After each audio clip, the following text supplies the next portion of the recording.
Salam sejahtera. Terima kasih untuk Bapak dan Ibu sekalian yang sudah meluangkan waktunya sejenak untuk menyaksikan video kami, yaitu Bincang-Bincang Pemasaran. Untuk saat ini, pasti Bapak dan Ibu sekalian sudah tidak asing dengan kata pemasaran. Pemasaran itu secara garis besar bisa dikatakan sebagai promosi. Jadi promosi tentang apa yang kita jual atau apa yang kita tawarkan untuk konsumen kita. Promosi sendiri, dia bisa memiliki banyak bentuknya, yaitu yang sederhana bisa kita mulai dengan meminta bantuan kepada saudara atau tetangga kita untuk membagikan informasi tentang produk yang kita miliki atau produk yang kita jual. Selain itu, kita juga bisa melakukan promosi dalam bentuk melakukan penjualan online dan sebagainya. Manfaatnya promosi ini apa sih? Manfaatnya promosi itu yang pasti menambah pemasukan ya Bapak Ibu. Jadi dengan melakukan promosi kita akan memiliki nama di dalam calon konsumen kita. Jadi calon konsumen kita akan semakin mengenal apa sih yang kita jual, apa yang kita tawarkan, dan apa yang kita miliki. Nah, pada kesempatan ini, kami akan membagikan beberapa tips and tricks melakukan pemasaran. Nah, sebelumnya perkenalkan, saya Renita. Pada kesempatan ini akan mendampingi Bapak Ibu sekalian untuk mengulik lebih dalam sebenarnya apa aja sih yang bisa kita lakukan untuk membuat konsumen itu tertarik dengan produk kita. Nah, kita akan ditemani oleh dua rekan saya, yaitu ada Bisma dan Evan, yaitu mahasiswa dari jurusan Ilmu Komunikasi Universitas Gadjah Mada. Tanpa berlama-lama lagi, marilah kita mulai saja bincang-bincang pemasaran pada kali ini. Yang pertama, untuk teman saya Evan, dipersilakan. Baik, terima kasih Kak Renata. Kak Renata, Kak Renita ya. Iya. Mirip-mirip sama teman nama saya ini ya, Renita ya. Nah, baik Mbak Renita, terima kasih untuk waktunya. Jadi di sini Bapak Ibu, Mas Mbak semua, dalam teknik pemasaran itu kita sejauh ini ya dapat mengenalnya jadi dua, yaitu ada yang offline, ada yang online. Nah, ini waktu saya ada berapa menit ini Mbak Renita? Ada 4 menit, Mas. Oke, saya bisa lebih cepat, enggak apa-apa. Langsung cepat saja. Jadi untuk pemasaran offline ini, mungkin tadi sudah sempat dibilang Mbak Renita di awal, kalau ada minta tolong teman dan saudara gitu ya. Itu juga sudah menjadi bentuk pemasaran yang paling mudah yang bisa dilakukan oleh Bapak Ibu semua. Jadi untuk yang pertama dari saya ini ada yang pertama adalah perbanyak kenalan. Nah, kenapa bisa begitu? Nah, kalau Bapak Ibu pernah mendengar banyak anak banyak rezeki, nah ini juga banyak teman banyak rezeki ya. Jadi untuk memperluas cakupan pasar dari produk Bapak Ibu semua, punya banyak teman, punya kenalan, punya network yang luas itu menjadi satu hal yang penting agar nantinya pembeli itu bisa lebih banyak dan cakupannya lebih luas. Tidak hanya sebatas di lingkungan rumah, tapi bisa jadi bisa keluar sampai ke lingkungan kecamatan, ataupun kabupaten juga, atau mungkin nasional ya. Lalu yang kedua adalah bungkus yang menarik. Nah, di sini apabila Bapak Ibu ada yang jualannya makanan atau produk-produk yang ada bungkusnya, maka bungkus itu menjadi satu hal yang cukup penting karena bungkus itu menjadi muka depan dari produk Bapak Ibu untuk pembeli. Nah, pembeli kan pasti akan melihat produknya seperti apa gambarnya, namanya apa, lalu juga dapat menghubungi siapa apabila ingin memesan. Lalu kalau untuk makanan juga ada komposisi segala macam itu harus tertera jelas. Nah, selain juga menarik, yang terpenting juga mudah dibaca. Karena bagaimanapun apabila itu sudah menarik tapi susah dibaca, maka akan menyulitkan pembeli untuk menangkap apa yang ingin Bapak Ibu jual. Lalu yang berikutnya adalah media luar ruang. Media luar ruang itu mudahnya adalah seperti baliho atau flyer atau brosur.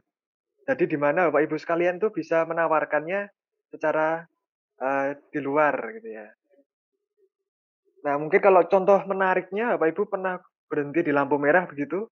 Pernah lihat kanan kiri ada tiang lampunya itu pasti ada tempelan brosur sedot WC ya. Atau apalagi ya? Sedot WC, ya itu aja lah Badut contohnya. lucu. Badut lucu juga Itu boleh, bener banget mahasiswa. Badut lucu. Nah, contoh seperti itu bisa kita contoh kreativitasnya. Tapi kalau soal tempel-menempelnya, ya itu nanti tergantung sama izinnya ya. Saya juga sebaiknya jangan ditempel di tiang listrik karena nanti akan juga mengganggu pemandangan. Tapi sisi kreatifnya boleh dicontoh. Nah, lalu berikutnya juga yang tidak kalah penting adalah kartu nama. Nah, mungkin kalau di era-era saat ini di mana era digital ini sudah merebak, semua tergantikan oleh sosial media, kartu nama ini sedikit agak terpinggirkan. Tapi kalaupun tidak memakai sosial media, Bapak Ibu bisa mengoptimalkan fungsi ganti kartu nama ini. Jadi kartu nama ini kan fungsinya untuk mengenalkan identitas Bapak Ibu, jualan Bapak Ibu ke masyarakat umum agar nanti bisa dihubungi lebih mudah. Nah, satu hal yang penting juga dari kartu nama ini adalah jangan mudah berganti nomor HP. Nah, karena dari pengalaman saya sendiri ini, saya itu pernah menghubungi satu usaha tertentu dan menghubunginya lewat nomor telepon yang tertera di kartu nama. Nah, ternyata sudah berganti setelah beberapa tahun. Nah, itu kan agak menyulitkan dari calon pembeli kan Bapak Ibu. Nah, jadi salah satu tipsnya dari kartu nama ini jangan mudah berganti nomor handphone begitu. Nah, mungkin kalau untuk yang offline ini begitu dulu Mbak Renita. Mungkin bisa ke Mbak Renita lagi, monggo. Terima kasih. ya, terima kasih Evan. Jadi Nah, untuk promosi offline ini atau yang secara langsung ini sebagai langkah pertama nggih sebelum uh, berkembang ke bentuk promosi yang lainnya. betul, betul. Jadi semisal Bapak Ibu sudah baru merintis usaha dan lebih akrab dengan yang offline begini, yaitu patut dicoba begitu Mbak Renita. Baik, kita langsung ke rekan saya selanjutnya, ada Bisma. Monggo Bisma, waktu dan tempat kami persilakan. Oke, matur nuwun Mbak Renita atas waktu dan kesempatannya. Oke, Bapak Ibu, saya akan melanjutkan ya ke acara jualan online, gitu nggih. Nah, kalau offline-nya pertama, online ini kalau menurut saya di era sekarang ini yang dimana internet sudah sangat maju, itu adalah suatu hal yang bisa dikatakan wajib juga untuk dimiliki atau dicoba begitu. Namun, ya tentu ada pengecualian juga ya selama Bapak Ibu tentu saja memiliki aksesnya. Kalau misalkan ada alat yang cukup, ada gadgetnya, punya HP, punya laptop, komputer, dipakai saja. Ada internet, dipakai. Tapi kalau misalkan itu terbatas, tidak memiliki, juga tidak apa-apa, bisa mengandalkan yang offline saja seperti yang dikatakan Mas Ivan. Tapi kalau misalkan memiliki akses tersebut, nah ini harus banget dicoba karena online itu sekarang sedang kencang-kencangnya gitu. Karena apalagi sekarang lagi pandemi, semua orang di rumah, kabeh wong ning omah, kabeh wong dolanan HP. Ada leres nggih Bapak Ibu, semua orang main HP, semua orang buka internet. Leres sangat, leres. Ya. Bendina main HP, setiap hari main HP. Bener banget, Wi. Nah, terus langkah pertama untuk jualan online adalah dengan memiliki sosial media. Gitu, Bapak Ibu bisa bikin WA, bisa bikin Facebook, bisa bikin Instagram, Twitter, wah apa wae, pokoknya media sosial dijajal mawon. Ngaten. Nah, dengan media sosial itu Bapak Ibu bisa semacam ya SMS atau teleponan dengan teman-teman tapi jangkauannya itu lebih luas ngaten. Nah, dengan memiliki media sosial itu berarti bisa menambah teman seperti yang dikatakan Mas Evan, banyak teman, banyak rezeki. Oke, itu yang pertama. Yang kedua adalah jangan malu-malu, ojo isin-isin. Jenenge wong dodolan isin-isin, Nah, kalau mau jualan tuh pokoknya harus ya udah ditawar-tawarin aja. Tawar-tawar ini bisa entah itu misalkan di Facebook atau Instagram dengan cara diposting begitu untuk foto produknya, atau juga bisa dijapri satu-satu ke teman tetangga atau siapapun. Bisa di-chat ya, "Bu, kula nembe dodolan masker, napa dodolan mak eman niki sapa ngerti pengen." Nah, itu bisa Nah, banget itu betul di-chat loh. satu-satu. Nah, gitu. Pakai sistem japri itu cukup efektif kalau menurut pengalaman saya. Gitu. Betul. Terus yang berikut, Yang penting jangan apa sih semua bener. Nek malu oh, rak payu loh. oh bener. Nah, isin-isin rak payu. Wih, tips berikutnya adalah harus konsisten. Konsisten dan tiap hari ngepost. Jadi kalau misalkan Bapak Ibu punya WA nggih, kagungan WA, nah itu kan ada status toh. Nah, itu setiap hari, setiap saat ini pokoknya update status mawon. Ngeten, misalkan lagi buka usaha catering, lagi masak, dicepret, diposting, dikasih tulisan lagi masak enak, nah gitu, atau lagi masak untuk bakulan, kayak gitu. Boleh, atau misalkan lagi usaha apa, terus ternyata barangnya habis, diposting juga, ludes terjual, nah, atau apa, monggo. Atau misalkan Bapak Ibu ada usaha tani, lagi panen, difoto, usung panen, nah gitu. Pokoknya segala aktivitas yang berhubungan dengan hal-hal Jualan kita nggih.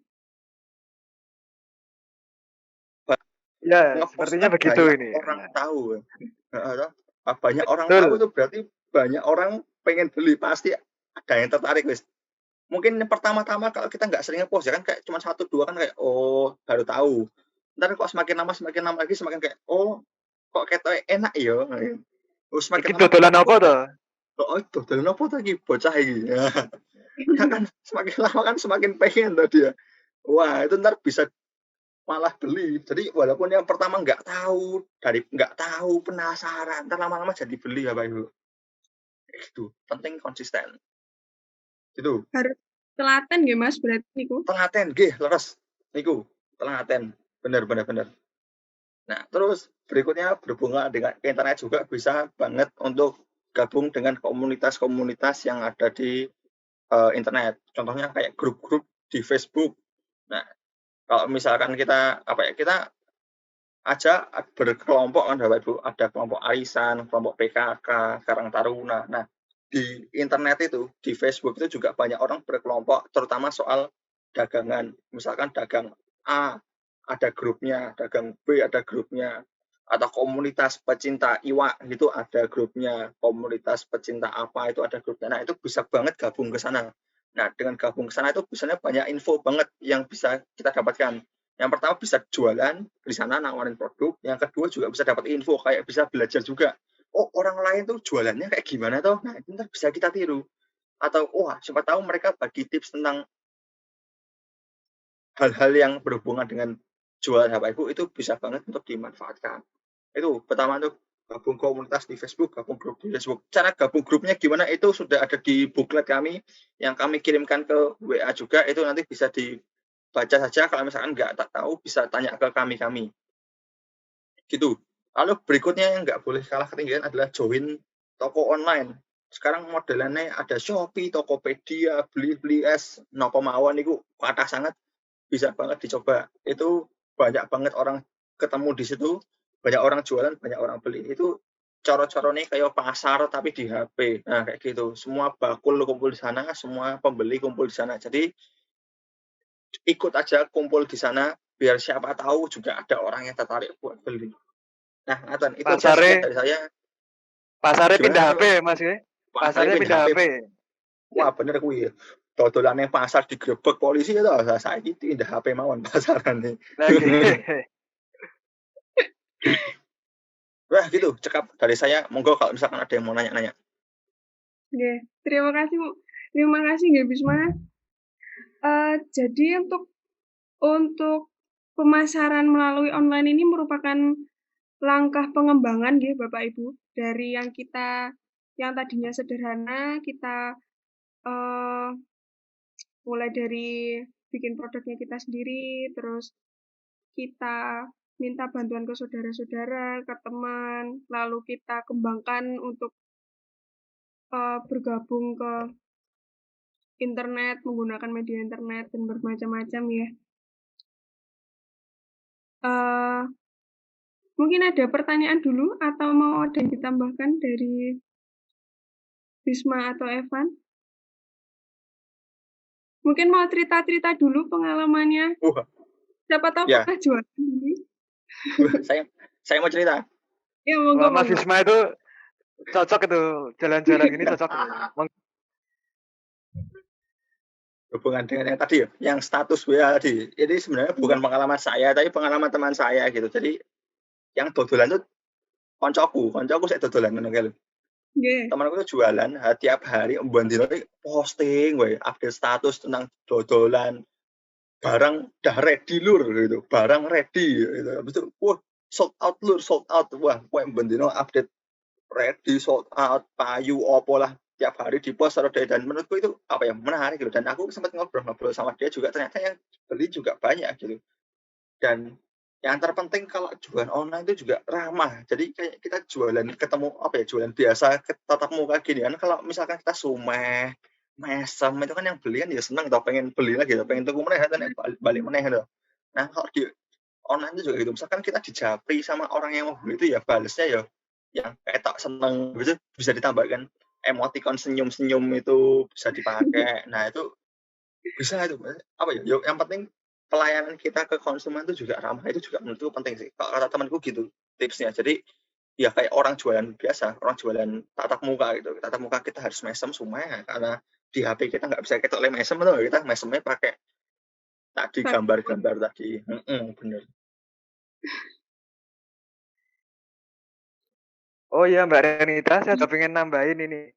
Tadi tuh untuk yang dibungkus itu juga yang terpenting juga itu adalah izin usaha. Nah, jadi monggo kalau usaha Bapak Ibu ada yang mungkin ada yang belum dapat izin atau sebagainya, bisa langsung diurus sedini mungkin ya. Jadi biar nanti bungkus itu ada nomor izin usahanya, itu bisa lebih meyakinkan para pembeli untuk membeli. Nah, ini juga menambah ini tadi Mas Bisma barusan bilang, jadi kita itu kalau jualan itu tidak hanya menjual produk ya Pak, Bapak Ibu, tapi juga menjual keramahan nggih, hospitality lah jawane. Jadi kita menjual produk itu tidak hanya semata menjual produknya, tapi juga menjual, anggap kita tuh menjual jasa berarti. Jadi tidak hanya produk dodolan apa ya, eee, dodolan apel gitu, tapi kita menjual jasa kita sebagai penjual apel. Jadi bisa harus ramah, harus nyenengke pembeli, harus dan segala macamnya begitu. Terima kasih begitu. Silakan Mbak Renita. Terima kasih Mas Irfan sama Mas Bisma ya untuk tambahannya. Mungkin untuk ramah tamahnya ini nanti juga bisa membantu Bapak Ibu sekalian untuk membentuk ini, ada langganan mungkin nggih. Jadi ya membantu sekalian untuk promosi dari mulut ke mulut ngoten nggih Bapak Ibu. Terima kasih untuk Mas Evan dan Mas Bisma untuk kesempatan ya perbincangan asik ya. Lalu sebelum kami menutup perbincangan kita pada saat ini, izinkan saya untuk menyampaikan poin-poin penting yang mungkin bisa untuk ya membuat kita semakin mengingat lagi nggih apa yang udah kita tonton sebelumnya. Jadi yang pertama yaitu kita untuk memperluas promosi kita ini, kita harus memperluas juga kenalan kita, koneksi kita, yang mana ini nanti akan membuat konsumen kita ini semakin mengenal produk kita, semakin memiliki keinginan untuk membeli produk kita, dan yang pasti akan menambah pundi-pundi uang kita nggih Bapak Ibu sekalian. Lalu yang kedua, jangan malu-malu nggih untuk melakukan usaha, untuk merintis usaha, karena ya di zaman sekarang, di saat ini kondisi kita yang lagi pandemi, pasti kita berusaha untuk terus menyambung hidup nggih. Jadi jangan malu untuk memulai usaha apapun, tetap berusaha aja, pasti nggak akan mengkhianati hasil Bapak Ibu sekalian. Lalu yang ketiga, konsisten, ya. Harus telaten. Jadi nggak apa-apa untuk mulai dari yang kecil dulu. Yang penting kita konsisten untuk terus memberikan informasi tentang apa yang kita jual, apa yang kita tawarkan kepada calon konsumen kita. Seperti itu, nggih. Terima kasih untuk Bapak Ibu sekalian, Mbak, Mas, dan teman-teman yang sudah meluangkan waktu untuk mengikuti bincang-bincang pemasaran pada kesempatan kali ini. Semoga bermanfaat, semoga berfaedah. Semoga baik kami sekalian sehat-sehat selalu, nggih. Semoga usahanya lancar terus. Terima kasih. Oke, matur nuwun Mbak Renita. Nuwun. Matur nuwun Mas Bisma. Nuwun. Terima kasih nggih Mas Bisma, Mas Evan. Yeay.